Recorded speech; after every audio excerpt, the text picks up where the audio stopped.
If you're listening to this podcast, it's probably because a child you love and care for is differently wired. Are they also struggling in their current educational setting, seen only for what they're doing wrong while longing for positive relationships with peers and others? Envision a world where your child's unique abilities are not just recognized, but celebrated. A world where they can connect with others and their true potential is seen and appreciated.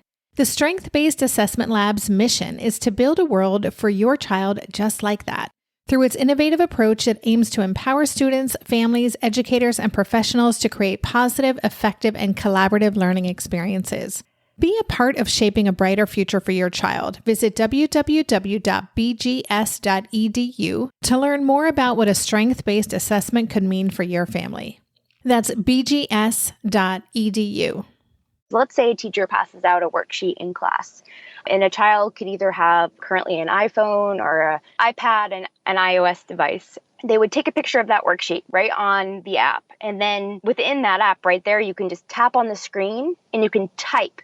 So let's just say his name, and instead of writing your name in, you could type your name in, and you can type right on that document. And so that alleviates that handwriting aspect that a lot of children struggle with who have, these different things going on in their life. It's not necessarily taking away handwriting altogether. I think absolutely children should practice handwriting. This is not to take away from handwriting. It's just to help them stay included in class, because they fall behind in class sometimes. And it's so hard to see because they're such bright and smart children, but they can't keep up sometimes. Welcome to the Tilt Parenting Podcast, a podcast featuring interviews and conversations aimed at inspiring, informing, and supporting parents raising differently wired kids.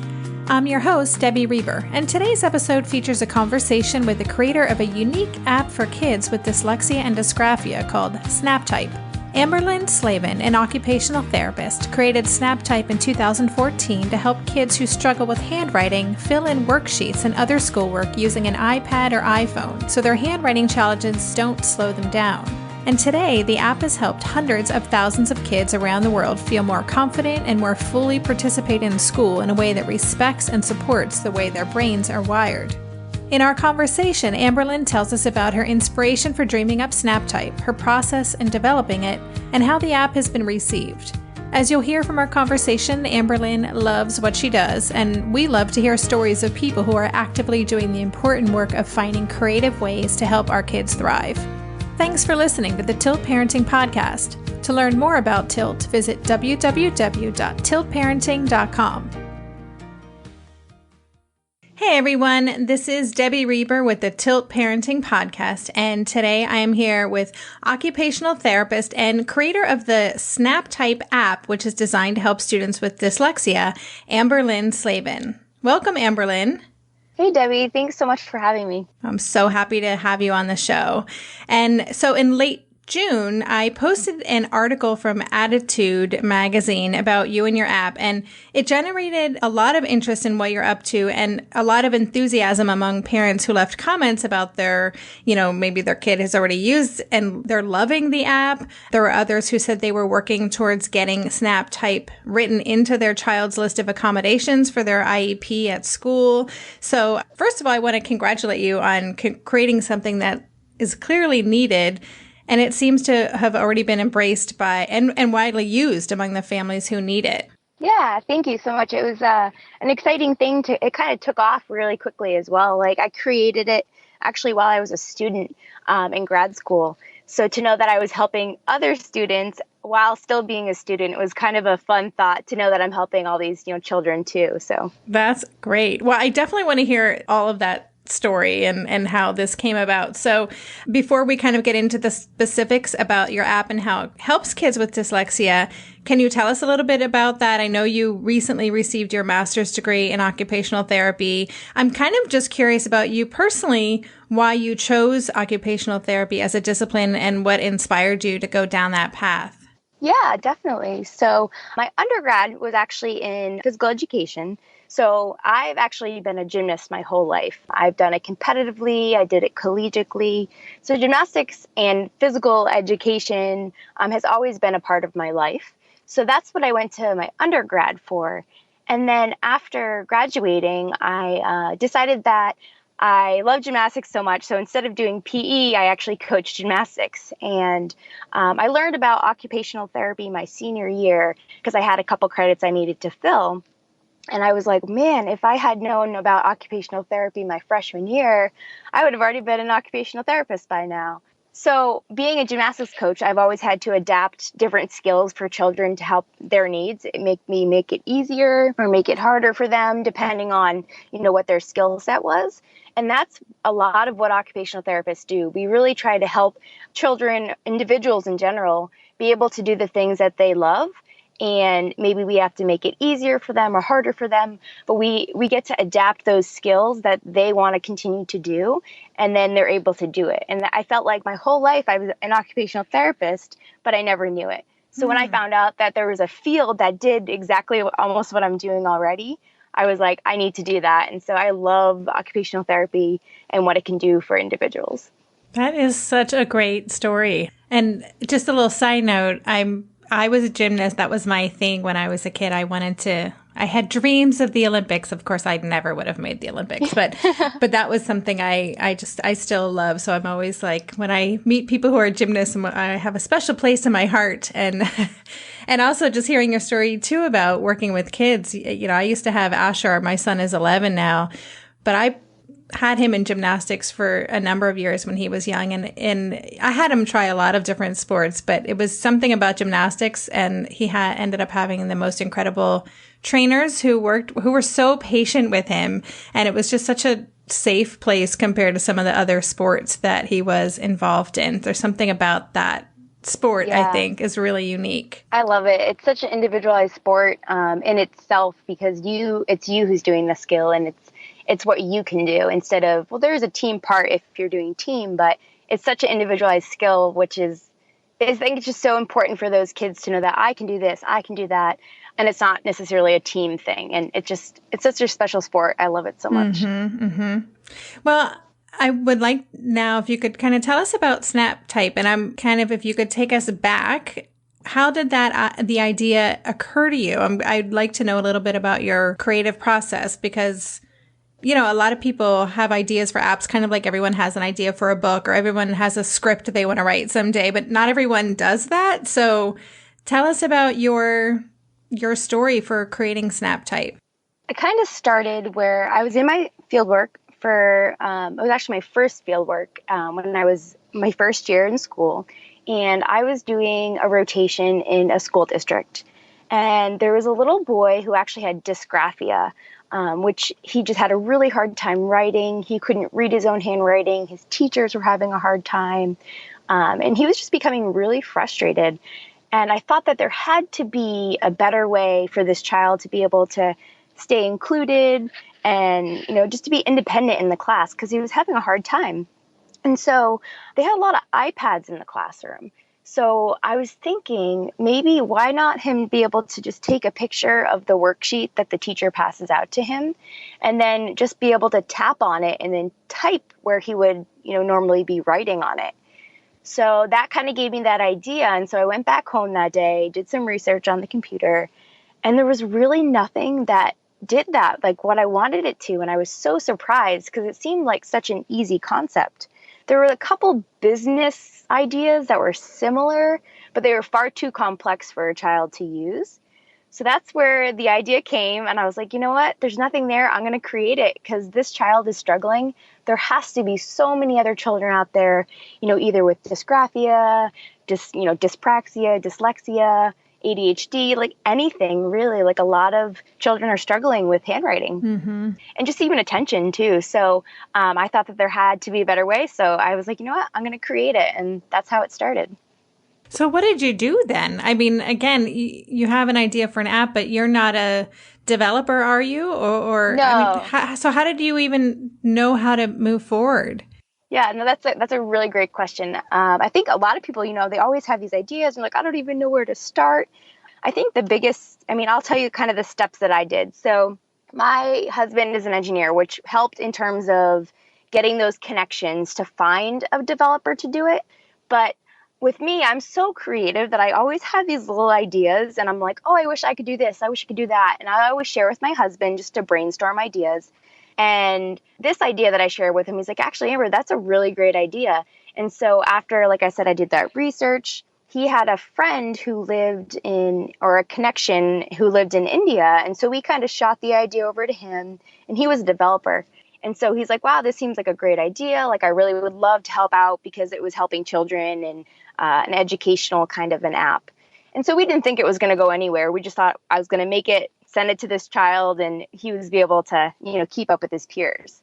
So kind of started there, and I created a very basic version, which a lot of people, when they have an idea, I think it's scary because, like, you don't want to spend all this time and all this money to put into this project to be like, is it worth all that money and that time that you're going to put into this project if no one even wants to use it? So the first step to doing this is it's called an MVP, which stands for a minimum viable product. And that's kind of like a basic version of what you want done. It could be like a PowerPoint presentation. It could be a drawing. It could be like, I did mine on a napkin. I literally drew my idea out on a napkin, and I shared it with my husband. Like, that was my mock-up version of what I wanted my app to do, basically. And at the time, I didn't even know it was going to be an app. I just knew I wanted this thing to work and I wanted to help this child. So from there, after having your basic version, then you share it with your community, and you think, I shared it with his teachers, I shared it with his occupational therapist to see, do you guys think this is a good idea too? Because like I said, I don't want to spend this time and a little bit of money to realize that, you guys aren't even going to use this. Mm-hmm. So really finding value in your community to find out if it will even help your community is another really good step to take, so you're not wasting that time and money. So I did that, and it was great. And then I tested it out for about 2 months. I had a very basic version. It literally just took a picture, and you tap on the screen, and you can type. And the way you would save it is you would just take a screenshot, and then it would save to your photo album. And then I put it in the App Store, and within like a couple months, I had like 20,000 downloads. I was blown away. It was amazing. So I knew there was an interest, which was awesome. So I spent a little bit more time, and I developed a bigger version of the app, which is now what it is today. Wow. What a great story. And you shared it with the people in your community. Did you test it with kids at that point as well to see how they interacted with it? So I put it out there, and then I would get responses from parents letting me know how this has changed their child's life. Like, their teachers don't think they're stupid anymore. So I was able to get the feedback from them via the internet. I never actually, sat with a child and used it, except for the child I made it for. So just like getting all that feedback, it is just it just makes me feel so nice inside to know that this one app that I made for this one child is now actually helping over 500,000 children. Like, that is amazing. Like, I just can't even grasp it anymore. Just sit with that and let it soak in. That is incredible. Can you walk with us kind of through exactly how the app works? I've tested it out. It's really cool. And just for people who haven't had a chance to check it out, how exactly does it work? Like, maybe in a situation, what would that look like? So it works in a couple different ways how you can do it. But I'd say the easiest way to describe is, let's say a teacher passes out a worksheet in class, and a child could either have currently an iPhone or an iPad and an iOS device. They would take a picture of that worksheet right on the app. And then within that app right there, you can just tap on the screen and you can type. Like, so let's just say his name, and instead of writing your name in, you could type your name in, and you can type right on that document. And so that alleviates that handwriting aspect that a lot of children struggle with who have, these different things going on in their life. It's not necessarily taking away handwriting altogether. I think absolutely children should practice handwriting. This is not to take away from handwriting. It's just to help them stay included in class, because they fall behind in class sometimes. And it's so hard to see because they're such bright and smart children, but they can't keep up sometimes because they're handwriting. So. Mm-hmm. Thanks for mentioning that, just about handwriting still being an important skill. I mean, that is something that still a lot of people are talking about. And there's a lot of continual research about the importance of handwriting in terms of retaining information. And even, I'm reading about this in university settings that it's still better to be writing notes by hand than typing them in. But for so many kids, that is a huge stumbling block for them. and can slow them down so much and prevent all this other great learning from happening. So I like that you said that it helps in certain situations and in the classroom, and it's not to say that we don't need to then work on handwriting at all. Right, definitely. Have you heard from schools in terms of, or maybe from parents who've used this, like the person who wrote on the Tilt Facebook page about implementing it as an accommodation in their IEP? Is that happening a lot? And are schools open to incorporating or letting children use this in a classroom setting, especially schools that may not be super tech? You know, some schools, every kid has an iPad these days, but that's not the case for every school. So have you gotten feedback about that? Yeah, here and there, I've definitely heard from some people saying that the way that they write it differently into their IEPs. I guess all schools are different as to how they want their goals written for their children. But I know that some, instead of saying specifically, I want SnapType app in my, program, sometimes they just say a very broad, like I can use, apps to help my children within their IEP and stuff like that. So I guess it all really depends how your school will accept using assistive technology.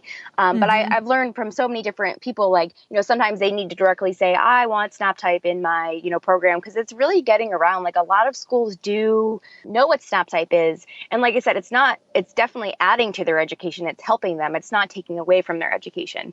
And I'm wondering too, I have a pretty international audience for this podcast. Is it available outside or are you getting feedback that it's being used outside of the US?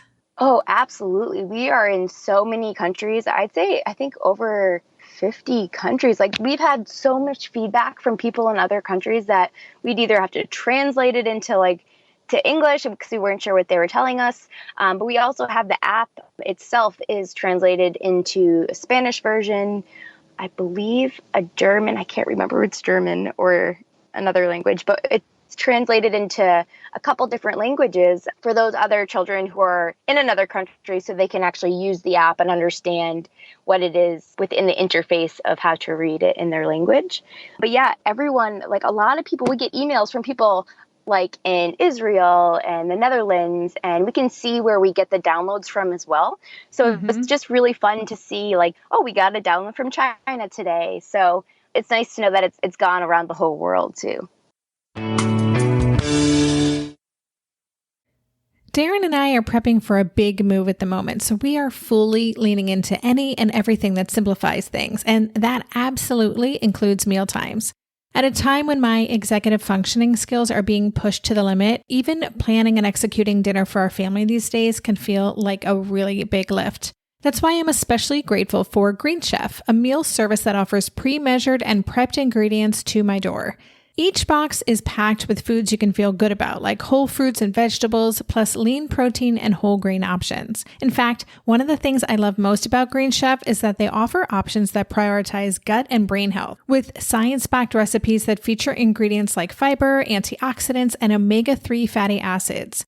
During this time of lots of stress, it feels really grounding to know we're supporting ourselves nutritionally. I will take all the support I can get.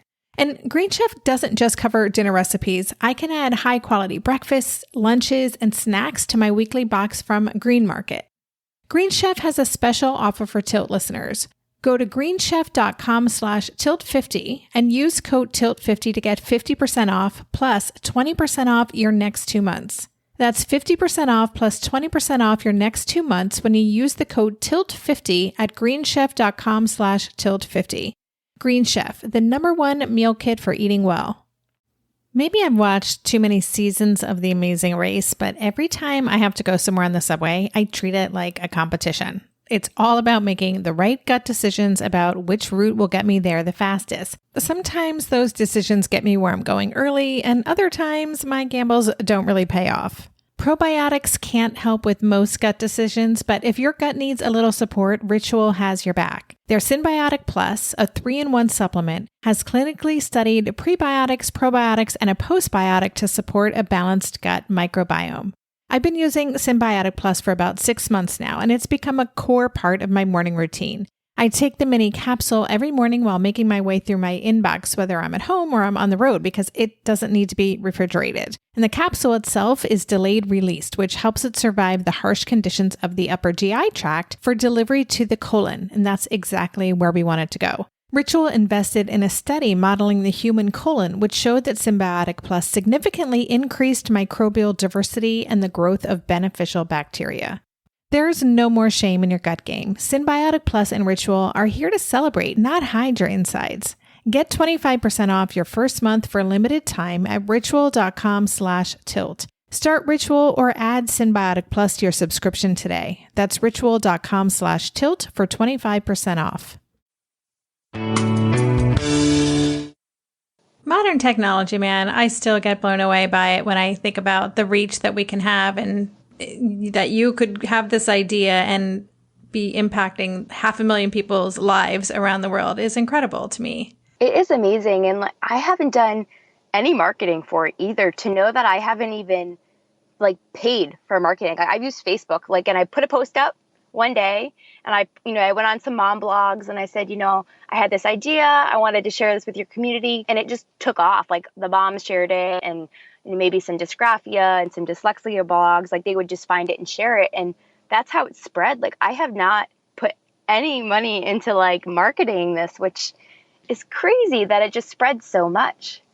Yeah, it sounds like it truly went viral in an authentic way because there was a big need for it, and it clearly is resonating and landing with the right people. So hopefully, again, for the people in our community, they were happy to have heard of it, those who hadn't already, and I'm just kind of keep spreading that word of mouth. I'm just so happy to know that I had made it for this one child, and it's helping so many people, and not only children, but also individuals who losing their handwriting and abilities as well, and losing that independence for handwriting. So in the older adult population, maybe Parkinson's or just even old age, and they can use it to then maybe write on their insurance forms or other forms that they need to fill in because they can't write. So that's been really fun too. That is so interesting. You would have had no idea that would have been a side market for this. Right, definitely. I noticed in the iTunes store, there's a free version and a paid version. What's the difference between the two of them? So the free version is just more for, just to kind of test it out. It has actually almost all the features as the paid version, but a little bit different. So the paid version offers unlimited documents that you can save. So you can save as many as you want. Whereas in the free version, you can only save 3 documents. And then once you try to save a 4th document, it's going to prompt you to do the upgrade. And then also in the paid version, you get a drawing feature because some people were asking, I want to be able to draw lines back and forth or circle answers on the worksheet. So after hearing that from my community that a lot of people wanted that, I went back to the drawing board and I talked with my developer and we created another version with a drawing feature in it. So yeah, the upgraded has drawing, it has the more unlimited documents, and then it also has a filter where children who have visual deficits that maybe have a hard time reading black font on a white background, you can actually change the color of your paper to maybe blue, to plum, to pink, whatever color that child can see better. You can actually filter the paper so it turns a different color. So interesting. Yeah. So I need to ask, you seem like someone who does a lot and has a lot of ideas. So I'm wondering, what are you up to now? Are you practicing as an occupational therapist or do you have more ideas that you're noodling on? What are you up to? Both, actually. So I just recently passed my national board. So I am practicing. I'm a practicing therapist now. I work in a pediatric clinic and I also work at a skilled nursing facility. So I'm able to do both pediatrics as well as the older adult population, which has been super fun. And then also with the creative aspect of things, we're currently developing into Android. So now those users that have Android products will now be able to use SnapType as well once that is completely developed. Okay. Very cool. And congratulations on passing the board. Is that a tough one to pass? Yes. I mean, for me, it was. I I'm not a great test taker, so I was super nervous about it, but I passed it, and I'm just so proud of myself because that was just a very big accomplishment for me. I'm going back to school for, my second career, and then spending all that time to study. It was just a really good feeling when I got that passing score. Yeah, that's awesome. Congratulations. Thank you. Well, I know we're running short on time for our interview, but before we go, could you tell us a little bit about the philosophy behind SnapType? I can hear the passion behind what you're doing and the work that you're doing. And first of all, I'm so glad you're doing the work you're doing because our kids need people like you supporting them. But tell us kind of what is your foundational belief or your philosophy behind SnapType? So a quote that I like it just really, I think, sums up, how we're helping children is a quote by Einstein. And it goes like this: "Everyone is a genius. But if you judge a fish by its ability to climb a tree, it will spend its whole life believing it is stupid." SnapType aims to ensure that students of all ages and all abilities have the resources that they need to thrive in a system that may not be designed for them. That's such a great quote. I feel like I've seen that in social media lately too, maybe on Instagram, but it struck me at the time too as being so spot on.